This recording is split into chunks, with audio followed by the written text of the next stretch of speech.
Okay guys, we got a 2013 Kia Optima here. This is the turbo, the 2.0. We're doing a crank sensor. Seen a couple things online showing a different location. I think it's because it's a different engine. So we're gonna get up underneath right here. You're gonna pull your plastic cover here. You see your oil filter, front of the vehicle, back of the vehicle. This is your oil pan. Come straight back. Look straight up. I'll get a little bit closer.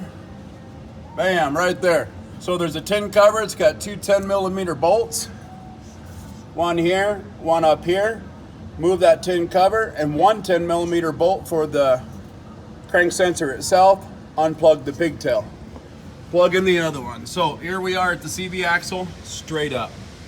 So I hope this video helps you out. Please click like, please click subscribe. Click on my name underneath this video for all my other how-to videos. And as always, guys, enjoy.